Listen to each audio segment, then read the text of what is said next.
Hey, hope you guys are doing well. Cat Kings here again for another fantastic and exciting video. And if you know what time it is, you know what time it is. We're going to just be talking a little bit. And I want to sort of share how I make the most of my life in a world that doesn't tend to sort of accommodate me. Which might sound like a little bit of a weird thing, but hopefully as the video goes on, I explain myself, it'll make a little bit of sense, right?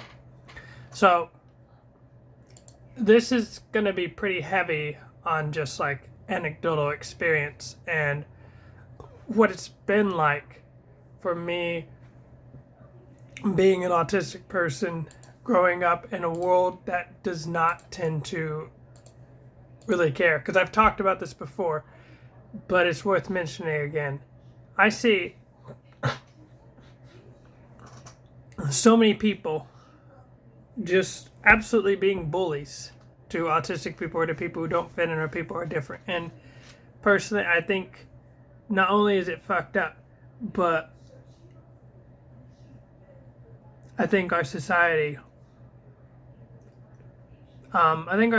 profoundly perpetuates it. For as often that people talk about being nice or being kind or just be yourself, I've seen equally one of the things that people do is they end up being really mean to people who do not fit their box of what's an acceptable person or what's acceptable behavior. And I think you see this so much growing up where you're sort of told how to act, how to behave. And one of the biggest things for me I know a lot of is if I was having a meltdown, it was commonly confused with just having a tantrum or throwing a fit. And I suppose to some extent there could be some crossover correlation perhaps, but really I think proper education of understanding like some of the anger warning signs would have helped a lot more, so that way they could understand difference between what I was going through and what they perceived to be the case. And I find that is really important because when you grow up, it severely affects your self-esteem. I think the word self-esteem is in some ways kind of silly because it's not just self-esteem. It's esteem that comes from the outside world too. And when you have everybody around you, and sorry for the sniffling, I just have congestion. But to my point, when you have everyone around you telling you how you should or should not be, you notice that each person has a completely different idea of what is and is not appropriate for a human being to act like. And what is perfectly okay to one person could be totally beyond repair for another individual, which makes me sad because it means that it's a losing game that you can't ever win. And I think it was described to me, imagine everything on hard mode, right? And I think that's sometimes what it can feel like. But I don't think it's because I grew up with autism that I was dealing with so much harshness. I just think it's because people around me are sometimes fucking assholes. Oftentimes, to be honest. And it's one of the reasons why I turned so heavily to video games and substances like cannabis, for example, because I could sort of catch a break from the world constantly beating me down. And I just think that proper education is one of those things that often aren't really talked about the way that they need to be talked about. Because most people go throughout life assuming they think they know what's going on and sort of understand what's best for the child. And I've noticed that a lot of parents have this almost mentality of how dare you question my parenting? You don't deserve to question my parenting. That's my child. You shouldn't point out anything. And it's not right because children are not property. They're not objects, And I don't think neither is an animal either. I don't think you own a living being. I don't see it that way. And yet that's so often what's promoted. Like I see people who like are deathly afraid to let their pets, for example, have any sort of freedom, go anywhere, do anything about being like on a leash, being dragged everywhere. To some extent, it's responsibility, and to some extent, it's kind of like a thinking error, right? And I see this all the time where, even with a lot of well meaning charities, they often just ignore the good and they're so caught up in focusing on all of the bad things that they don't even think about like what are some of the advantages of autism. Like some of them for me is that, I'll say what I mean and mean what I say. I'm not going to beat around the bush or be inauthentic just because, that's what's conditioned into me. And I don't think other people should either. I think there's a lot of benefits to being autistic. I don't even know if I see it as a disorder anymore at this point, to be honest. And I really feel like a lot of the things I did, were like blown out of proportion, right? It's like they were making a mountain out of a molehill, and things that were quite frankly really small were treated as like this, unforgivable act. Like I know, like if I was chewing food at the dinner table the wrong way, I'd be smacked for it because that was inappropriate. And it's like, what's that all about? Like, that's so bizarre. Like, why can I not just eat my food my own way? And if you don't like it, why don't you just move on with the day? Like, I'm eating food here. I don't understand. Like, I think there's so often where we're made hyper aware of so many different things, and we're told to be mindful of all these different things because of how they make us perceive, that we get so caught up with our perception that the true self tends to take a backseat to reality of who we really are. And that and then we tend to sort of assume like, okay, it's not that I did a bad thing, it's that I am the bad thing, right? And it's like, but that's not the case. It's not true at all. You can make mistakes and it's not reflective of your character. I've met, bad cops and honorable thieves. Like I've met people from all walks of life, and I think it's perfectly okay to just be able to feel the way you feel. And I really wish that people would learn how to communicate from an autistic's perspective as well, because I see a lot of autistic people moving over and meeting neurotypicals on their realm, on their playing field, but I don't see it going in the other direction a lot, and I just don't see how that's fair.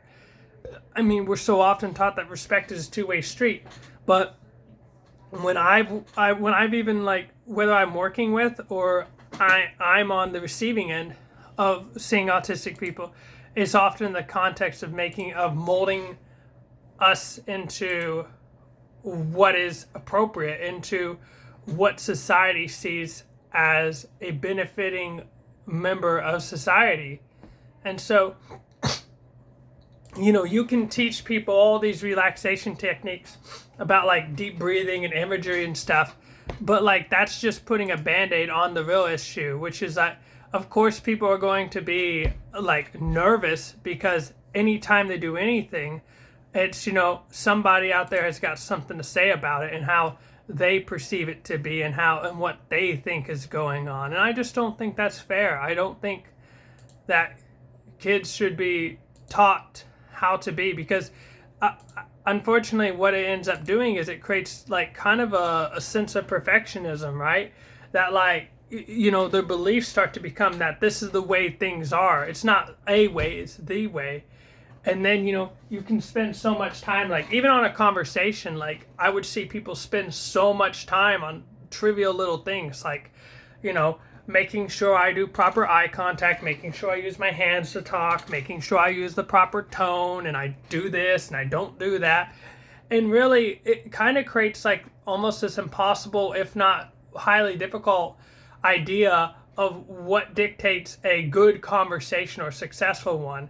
And then, what's left is that instead of enjoying the experience, they often walk away feeling bitter or upset or feeling angry, one or both parties, because these expectations weren't met. And so, why would somebody want to continue trying if the playing field is severely against them and not in their favor at all? And then I think that also leads to a problem, which is like, how do you make a decision when you're constantly told to question and second guess everything you do? And that, we're always reminded in some way, shape, or form of the potential consequences for those decisions. Like, I don't think that's fair. I don't think a person should be solely based on how well they're able to perform task that's assigned to them. I don't think that's cool. I think self-esteem should be an inherent thing. Like, I think you are valuable, and that is a universal constant, and that value does not change no matter what happens on that outside world. I think value is a consistent thing. I think, of course, like, there's a difference between, like, external progress and value, internal value, right? Like, if you want to increase your progress or like external things, that's totally fine. But I think you internally have value, because a lot of like what people use, it does not hold up well when you start to apply it across people of all races, genders, ages, and disabilities. And so this model of, a functioning person, whatever that looks like, is not really seen from a balanced perspective. Instead, it's like it's just all tipped to one side. And I think what we really should be doing is we should be building people up. Because again, you can absolutely recognize somebody's weaknesses. I think recognizing weaknesses are important, but I think as well, pointing out somebody's strengths and letting them know like what they're doing right encourages them to continue doing those things. I don't think it's all, I don't think the only way to go about improving yourself is by pointing out all the things you're doing wrong and telling somebody they're a massive fuck up and idiot. Like, that's not going to help them. And instead you can be like, hey, here's what you're doing good at, and here's what I'd like to see more of. Like, I just, it's not hard, but people often will talk, I don't know how to parent, like, I don't know how to help this kid. It's like, do some research, dude. It's work, just like brushing your teeth or wiping your ass. You might have to do research every day. You might have to consistently try over and over and over again. But how important is it to you? I think that's really equally what matters. Is if this is important to you, then you're going to do the work because that's your child and you care about them, as well as friends, job places, and stuff.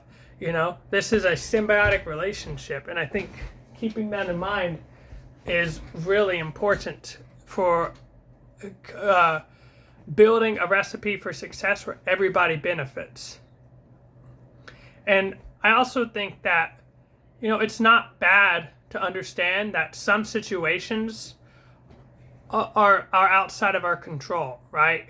Like, there's sometimes where we need to step back and choose not to engage in something. I've preached this a lot of times, right? Like, because there are some things that at that moment in time is really difficult. And instead of, trying to focus on this one thing that's causing you to procrastinate or to be stressed or feel depressed or feel anxious, you can pivot your attention to something else in that environment that would be easier to do. You sort of lower the playing field and you choose the easiest thing possible to do in that moment in time. And I think, that's a large part of what therapy is about, is reducing the barrier to entry with task, and focusing a lot more on action than just ruminating, which is different than thinking.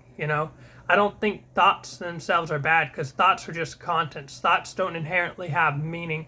Thoughts aren't a marker for anything that is or isn't. I think, many things do not exist and are only concepts or ideas or probabilities or possibilities up until the moment that they do exist, in fact, 100%, and they happen.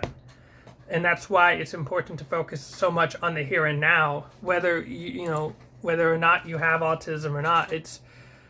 It's helping, again, this idea of building balanced thinking more so than building the ideal version of ourselves, because who we are is constantly changing on a day-to-day basis. And that's something that I think is really important that more people should recognize. So one last thing I'd highly recommend doing is, if you're a parent, I think doing the 3 good things gratitude journal is super important. Okay, so this is sort of what it looks like, right? You have it Monday through Sunday, okay?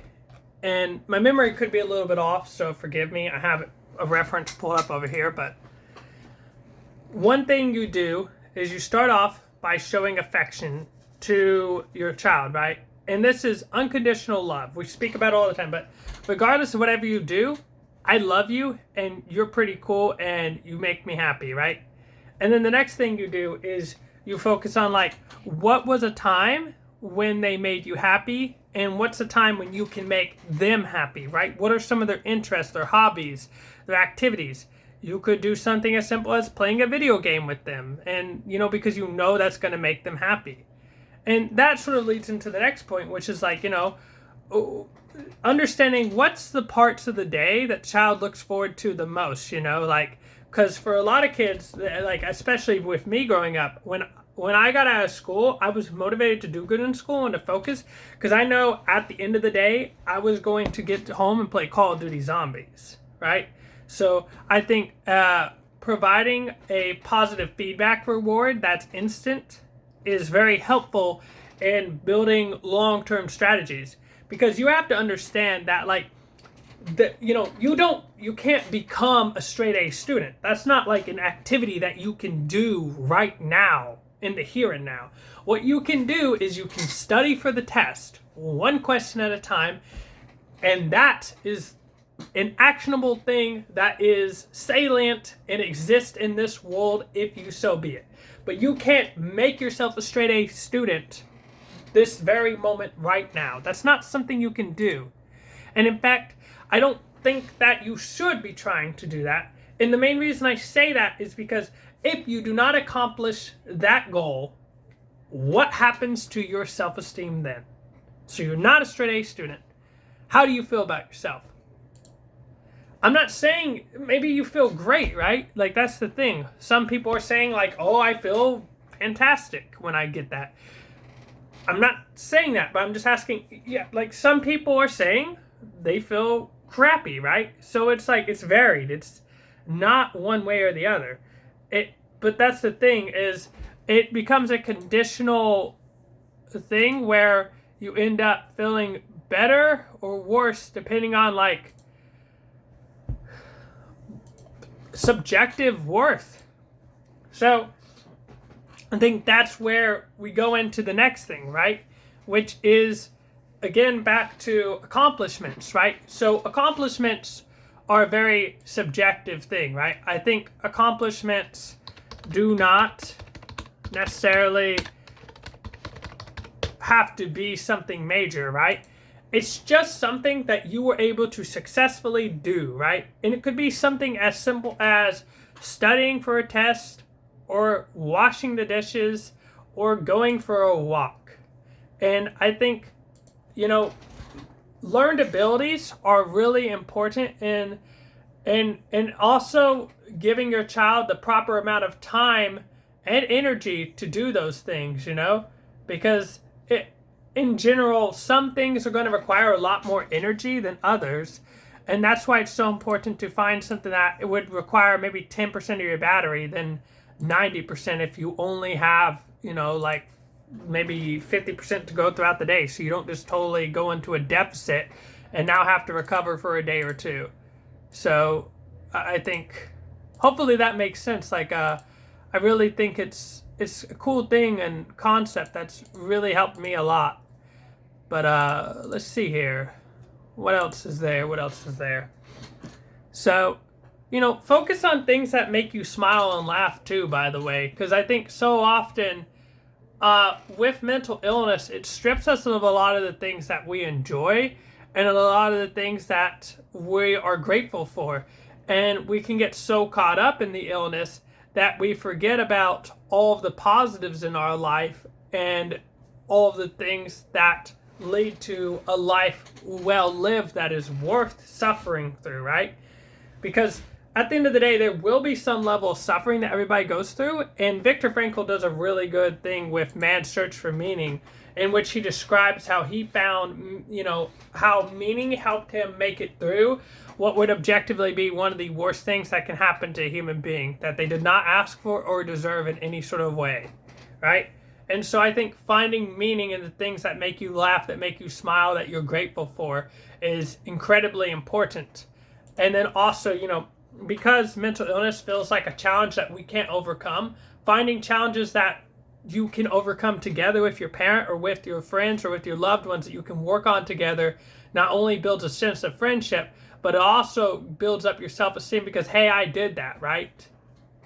And I think, we sort of do these things already, because if you look at Thanksgiving, it's often now about like things that, you are thankful for, but you can list off things you're thankful for during any period of time in your life right now. So, whatever it may be, just list off something, it could be very small, being thankful for waking up the next day. And also, sometimes it's hard for us to notice our strengths, which is why, you can just ask your partner, hey, like, what is it that you like about me? What are some of the characteristics, that you think are admirable in me? And what are some of the strengths? And then they can point out, because you might be missing something that you just haven't seen, Because I know with my partner, Billy, they impress me all the time. And I try to remind them, like, hey, that was really cool, or that was a really good idea, Because it might not even cross their mind, but for me, it was like, ooh, I really, really like that. And I think sort of the last thing that I would highly recommend doing is building together fun moments that are memorable for you, right? I don't know what that looks like for everybody else, but for me, it's doing this, right? Like, it's just talking to you guys and just engaging in conversation and shits and giggles and hopping on YouTube every day. It's very memorable for me. It's something that I really enjoy and that I will continue to do. I don't know how long I'll do it. I don't know how often I'll do it. I don't know anything but the fact that this is fun for me and it makes me very happy.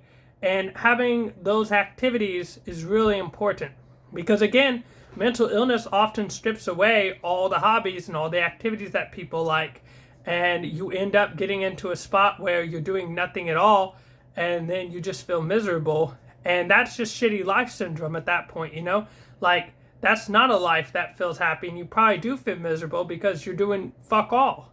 So spend time with friends, spend time with family, spend time with your pets, do something. I don't know what it is, but don't make your whole life about your illness, about recovering from your illness, about talking about your illness. I think that's really what I want to sort of say here. It's like, for me, again, this is the recipe that I use for autism, for working through life and talking to people, and also for developing a better sense of relationship with myself. But I also think it's important, no matter whether you're neurotypical or not, to look at the silver linings in difficult situations and understand that moments of frustration does not equal a frustrating life, or even a sad period of your life is not a reflection that your whole life is over, right? Like, I've seen so many people, when something happens, they say it happens to them and, man, my life is awful, my life is terrible. But this situation is terrible objectively, but is your entire life terrible? And will your entire life be terrible for the rest of your life? I don't have the answer to that, but I would like to think no, not really. And even if it is terrible in this moment in time, what can we do to go more towards action to improve your situation? Because let's say if you do everything right, at least you can make your life a tragedy instead of hell, because hell is a lot worse than tragedy. So again, this is not a substitute for therapy. If you're having any sort of crisis, contact your local emergency services. This is not meant to diagnose, treat, prevent, cure, or manage any type of condition. This is for entertainment and educational purposes only. And I really hope this helps you guys. So I'm going to go ahead and end it here. And thanks for listening. I really enjoy talking to you guys. I really enjoy all the comments. This has been something I really have fun doing. If you'd like to collaborate or come on the podcast or anything, the Cow Cafe I've got a couple people lined up right now. So I'd have to look at availability, but after that, yeah. All right. Later, guys.